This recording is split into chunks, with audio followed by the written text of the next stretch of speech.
नमस्कार दोस्तों, स्वागत है आपका सच्ची आवाज़ में और मैं हूं आपके साथ केपी सिंह। आज के इस एपिसोड में हम बात करने वाले हैं एक ऐसे मामले की जो दिखता तो छोटा है पर असल में है बहुत गंभीर। मामला पत्रकार और पत्रकारिता एवं उसके तौर तरीके से जुड़ा हुआ है। ये मामला पत्रकारिता पर हमलावर हो रही उस मानसिकता का है जिसने देश को विश्व प्रेस स्वतंत्रता सूचकांक में 151वें स्थान पर लाकर खड़ा कर दिया है। पत्रकारों पर दबाव, धमकी और उन पर हो रहे हमले, और ऐसा ही दबाव का एक मामला गुजरात के वापी का है, जहां पर एक पत्रकार ने जब व्यवस्था से अपने संवैधानिक दायरे में रहते हुए सवाल किया तो बदले में मिली धमकी। सालासर न्यूज़ ने एक रील इंस्टाग्राम पर शेयर की और लिखा, जिन महापुरुषों से अस्तित्व है उन्हीं को धूप धूल मिट्टी में खड़ा कर दिया। एक दिन इज्जत, सम्मान और असर देकर उन्हीं के नाम पर झगड़ा, अपना पराया करना, लेकिन सच्चाई बीच सड़क खड़ी दिख रही है। दुख की बात है और इसी बात से खफा होकर एक भाई साहब का कॉल सालासर के संपादक विनय के पास आता है। वह अपना परिचय प्रदेश अध्यक्ष करणी सेना अमित सिंह के तौर पर देता है। जरा आप भी सुनिए इस चर्चा को। हाँ, जय माता दी। अमित सिंह बोल रहा हूँ, करणी सेना प्रदेश अध्यक्ष। बोलिए। क्या डाल रहे हो भाई ये सब? क्या डाल रहे हो मतलब ये क्या डाल रहे हो? वीडियो क्या डाल रहे हो? ये सब ये महाराणा प्रताप में धूल मट्टी छम रही है, क्या डाल रहे हो ये सब? अच्छा, इस चीज के लिए फोन कर रहे हो? और जब धूल मिट्टी चढ़ रही है तो वो देखेगा कौन?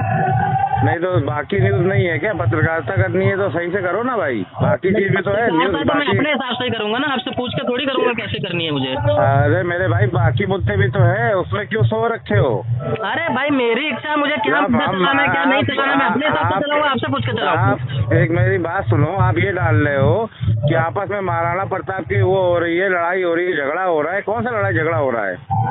अरे कई मुद्दे हैं, एक मुद्दा थोड़ी है। कौन सा मुद्दा है बताएं आप मेरे को, कौन सा मुद्दा है? इतने मुद्दे नहीं है। बांग्लादेश का मुद्दा यहाँ पे छेड़ रहे हो, ठीक है? वहाँ पे आगरा गए थे उस टाइम पे, किसी ने कुछ थोड़ा सा बोल दिया तो करणी सेना वहाँ पहुँच गई। महाराणा प्रताप की मूर्ति यहाँ पर लगाई सड़क पे, खाली फोटो खिंचवाने, वीडियो बनाने के लिए और राजनीति करने के लिए। महापुरुष है, उनकी अगर इज्जत करते हो तो सम्मान भी देना पड़ेगा। उसको हम लोग धुलवाते नहीं है क्या? अरे महीने में 2 महीने में एक बार धुल गया, बाकी तो धूल मिट्टी चढ़ी रही है ना। मेरी बात सुनिए विनय भाई, आपको पत्रकारिता करनी है तो ठीक से करिए। ये समाज को आपस में लड़वाने का काम मत करिए। ये लड़वाने वाला काम नहीं है, सच्चाई लड़ाने वाला काम, बिल्कुल लड़वाने वाला काम है, बिल्कुल लड़वाने वाला काम है। इसमें क्या साबित करना चाहते हैं अपने वीडियो से के माध्यम से, बताइए मुझे। मैं ये साबित करना चाहता हूँ कि समाज में लोग सामाजिक कार्य करने का सिर्फ दिखावा करते हैं, संगठन बनाकर। क्या दिखावा करते हैं? हाँ, क्या संगठन बना के दिखावा करना चाहते हैं? आपने देखा है कितने बार महाराणा प्रताप धुले? अभी वो सड़क में कार्य चल रहा है, रोड निर्माण का कार्य चल रहा है, रोज धूल जमती है। भाई साहब, आपकी जानकारी के लिए बता दो, सड़क का निर्माण हो चुका है महीनों पहले। क्या? तो सड़क का निर्माण हो चुका है महीनों पहले। क्या महीनों पहले हो चुका है सड़क का निर्माण? हाँ, हो चुका है। तो भाई साहब, धूल लगती है, उसका एक समय होता है, एक टाइम होता है धुलवाने का। ये थोड़ी होता है कि आपको कुछ भी नहीं मिल रहा है तो आप ये न्यूज छाप दिया जाए आपके द्वारा। पत्रकारिता तो हम अपने हिसाब से ही करेंगे। नहीं, आपकी गलत है पत्रकारिता। मैं बहिष्कार करता हूँ ऐसी पत्रकारिता का। बहिष्कार करिए आप, आपको जो सही बिल्कुल बहिष्कार करता हूँ, बिल्कुल बहिष्कार करता हूँ मैं ऐसी पत्रकारिता का। मुझे वैसी पसंद नहीं है, ये गलत चीज है आपकी। बिल्कुल आप गलत लिख रहे हैं उसमें, और इस तरीके से ना हो। मैं आपसे ये वार्निंग दे रहा हूँ, मैं आपको अपने संगठन के माध्यम से। देखिए, मैं जिस हिसाब से काम कर रहा ये हूँ, चेतावनी है आपको कि आप जो लिख रहे हैं ना, ये आप अपने अगर दिक्कत है तो भाई कोई व्यवस्था करिए उनकी। मेरी बात सुनिए, दूसरी बात मुझे मेरी बात ये सुनिए बताइए पहले। कि आप लड़ाने का कार्य कर रहे हैं आपस में। ठीक है, आप महाराणा प्रताप, सुनिए, आप महाराणा प्रताप के बारे में लिख रहे हैं ना। महाराणा प्रताप का पूरा नाम बताइए, आप क्या था? बताइए आप महाराणा प्रताप का नाम। आपको बहुत चिंता है ना, महाराणा प्रताप का नाम बताइए। राजनीति आप लोगों को करनी है। क्या राजनीति? हम कोई राजनीति नहीं कर रहे, हम सेवा नीति करते हैं। हम किसी पार्टी से नहीं है, हम सेवा नीति करते हैं। सुनिए मेरी बात। आपका ये फोन आना चाहिए था कि विनय भाई, ठीक है, हम लोग चर्चा कर रहे हैं मूर्ति में। अरे दादा, मैं आपको वीडियो भेज रहा हूँ, आज वीडियो धुलवाया गया है। लगवाएंगे, ठीक है, हम बिल्कुल लगवाएंगे, बिल्कुल लगवाएंगे। आपको हमसे पर्सनल मुलाकात करके बात करनी चाहिए थी। आपने ये वीडियो डाल के क्या बताना चाहते हैं आप समाज को? आपके हैं? बिल्कुल हमारे हैं। और किसी के नहीं है? आपके नहीं है? आपके नहीं है क्या? हमारे हैं, इसीलिए तो हमने डाला। नहीं, महाराणा प्रताप ने सिर्फ राजपूतों के लिए लड़ाई करी है क्या? आप मेरे को बताएं।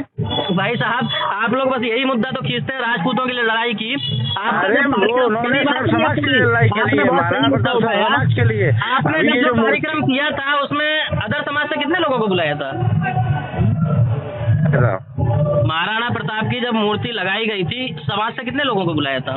सबको बुलाया गया था। किसको नहीं बुलाया गया था आप ये बताओ ना मुझे, किसको नहीं बुलाया गया था? रिकॉर्ड है आपके पास, मेरे पास रिकॉर्ड है। आप बताएं, आप रिकॉर्ड और किसी को नहीं बुलाया गया। आप टेबल टू टेबल बैठ के बात करें हमसे। मेरे संगठन में आदेश सुनिए, मेरे संगठन में सर समाज है, ये नहीं बोल सकते आप कि सिर्फ राजपूतों की शरणी सेना है। मेरे यहाँ ब्राह्मण भी है, मेरे यहाँ वैश्य भी है, मेरे यहाँ एसटी भी है, शूद्र भी है, सब है मेरे पास।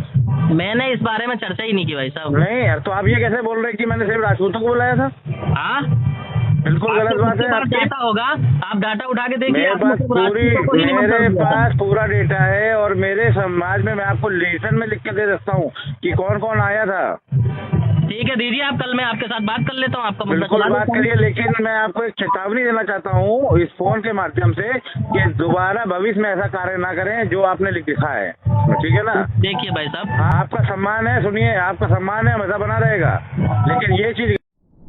तो सुना आपने, इन तथाकथित प्रदेश अध्यक्ष महोदय को इस बात से पेट में दर्द होने लगा क्योंकि एक पत्रकार ने देश के महापुरुष की प्रतिमा की बदहाली पर व्यवस्था से सवाल पूछ लिया और साथ ही उन चालाक और चतुर लोगों की मंशा पर भी सवाल कर दिया जिन्होंने हमारे महापुरुषों को अपनी जागीर समझ रखा है, जिससे खफा होकर इन भाई साहब ने पत्रकार को ही सही से पत्रकारिता करने की चेतावनी दे डाली। व्यवस्था की अनदेखी और महापुरुषों के नाम पर अपनी राजनीतिक रोटियां सेकने वालों पर जब एक पत्रकार ने सवाल किया तो उन्हें दिक्कत होने लगी और तथाकथित अध्यक्ष जी ने तो साफ ही कर दिया कि मुझे नहीं पसंद ऐसी पत्रकारिता, मैं बहिष्कार करता हूं तुम्हारी इस पत्रकारिता का।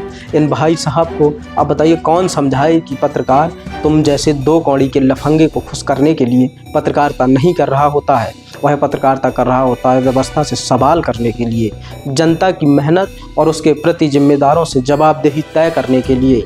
आगे अपनी पसंद नापसंद समझाते हुए ये भाई साहब तो वार्निंग ही दे डालते हैं और कहते हैं कि आपको हमसे पर्सनल मिलना चाहिए था, आकर के बात करनी चाहिए थी। जैसे देश के सारे पत्रकार रोज सुबह उठकर सबसे पहले इनके पास हाजिरी लगाने आते हैं और असल में सही, निष्ठावान और राष्ट्रवादी पत्रकारिता का मानक ही यही हो कि देश का हर पत्रकार सुबह सुबह उठकर सबसे पहले तथाकथित इन अमित नाम के लफंगे के पास जाते हो और पूछते हो कि आज पत्रकारिता में क्या करना चाहिए, इसकी इजाज़त दे दीजिए मालिक। इसके बाद हम अपने शुरुआत करें दिन की। जब पत्रकार ने उससे पूछा कि क्या महाराणा प्रताप केवल आपके हैं, तो भाई साहब ने पूरी चर्चा ही पलट दी। बोले आपके नहीं है क्या? अब इस तथाकथित बैल बुद्धि को कौन समझाए कि जब उस पत्रकार ने महाराणा प्रताप की धूल फांकती बदहाल मूर्ति को देखा तो वह व्यवस्था की उस दोहरे मापदंड से व्यथित हो गया, जिसकी वजह से कुछ लोगों ने अपनी राजनीतिक रोटियां सेकी लेकिन अपने ही महापुरुषों के सम्मान को भूल गए। जाते जाते ये भाई साहब पत्रकार को चेतावनी दे गए कि भविष्य में दोबारा ऐसा वीडियो ना डालें। मतलब करना है तो हमारी चाटुकारिता करिए, पत्रकारिता क्यों कर रहे हो? आपको बता दें, वापी में महाराणा प्रताप की प्रतिमा को महाराणा प्रताप स्मारक अभियान के तहत स्थापित किया गया है। यह अभियान देश भर में महाराणा प्रताप की प्रतिमाएं लगवा रहा है और वापी भी उन्हीं स्थानों में से एक है। इससे ये साफ हो जाता है कि प्रतिमा की स्थापना का काम किसी सामाजिक सांस्कृतिक अभियान द्वारा किया गया है, न कि करणी सेना के द्वारा। चौराहे पर लगी सार्वजनिक प्रतिमा की साफ सफाई, संरक्षण और रखरखाव की जिम्मेदारी सरकारी निकाय जैसे नगर निगम या नगर पालिका या उसी संस्था या समिति की होती है जिसने प्रतिमा लगवाई थी, जबकि करणी सेना ऐसी कोई संस्था या सरकारी निकाय नहीं है। वह एक सामाजिक संगठन है जिसका कानूनी अधिकार सार्वजनिक प्रतिमा के रखरखाव का नहीं होता है। आमतौर पर अगर प्रतिमा नगर निगम या नगर पालिका क्षेत्र में होती है तो साफ सफाई और रखरखाव की जिम्मेदारी नगर निगम या नगर पालिका की होती है। अगर प्रतिमा किसी सामाजिक संस्था ट्रस्ट ने लगवाई हो तो रखरखाव की प्राथमिक जिम्मेदारी उस संस्था या ट्रस्ट की होती है। पुलिस और प्रशासन का काम सुरक्षा और कानून व्यवस्था बनाए रखना है। अगर इस प्रतिमा को स्थापित करने का काम करणी सेना की ओर से किया भी गया हो तब भी हमारे महापुरुष की धूल फांक रही प्रतिमा की बदहाली पर सवाल तो बनता ही है। हाँ, फिर ये भी बात निकलकर सामने आती है कि आखिर करणी सेना क्या कर रही है। क्या उनको इस बात से बिल्कुल भी तकलीफ नहीं होती कि महाराणा प्रताप की मूर्ति के रखरखाव में आखिर इतनी बड़ी लापरवाही क्यों की जा रही है, बजाय इसके कि किसी गली के गुंडे की भांति पत्रकार को धमकाने लग जाएं, जबकि पत्रकार द्वारा यह दिखाना, ये बात करना कि प्रतिमा गंदगी में है और इसमें व्यवस्था की कमी साफ दिख रही है, यह एक जिम्मेदार नागरिक या जिम्मेदार पत्रकार का लोकतांत्रिक अधिकार है, जो व्यवस्था से सवाल पूछने का संवैधानिक अधिकार रखता है। इस पर किसी भी व्यक्ति या संगठन की ओर से धमकी देना या इस तरह का व्यवहार करना गैरकानूनी और आपराधिक गतिविधि है, और यही बात डराती है और सोचने पर मजबूर करती है कि क्या भारत में पत्रकारिता का मतलब अब सिर्फ वही बोलना रह गया जो कुछ लोगों को पसंद आए, जबकि कानून साफ कहता है धमकाना, दबाव डालना, डराना ये सब गलत है और नागरिक के तौर पर बोलना ये अधिकार है। पत्रकार के तौर पर सवाल पूछना ये जिम्मेदारी है।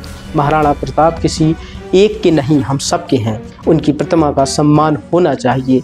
सम्मान सिर्फ जयकारे लगा देने से नहीं होता, बल्कि उसकी सही देखरेख से भी होता है। तो सवाल फिर वही, प्रतिमा क्यों उपेक्षित है, जिम्मेदारी किसकी है, और पत्रकारों को चुप कराने की कोशिश कब तक? सोचिए ज़रूर, क्योंकि यह मामला सिर्फ एक प्रतिमा का नहीं, हमारी लोकतांत्रिक आवाज़ का भी है, क्योंकि यही वो वजह है जिसके चलते नेपाल, मालदीव, श्रीलंका और बांग्लादेश जैसे देश विश्व प्रेस स्वतंत्रता सूचकांक में भारत से बेहतर हैं। बाकी इस पूरे मामले को लेकर आपकी क्या राय है, हमें कमेंट करके ज़रूर बताएं। देखते रहें सच्ची आवाज़। शुक्रिया।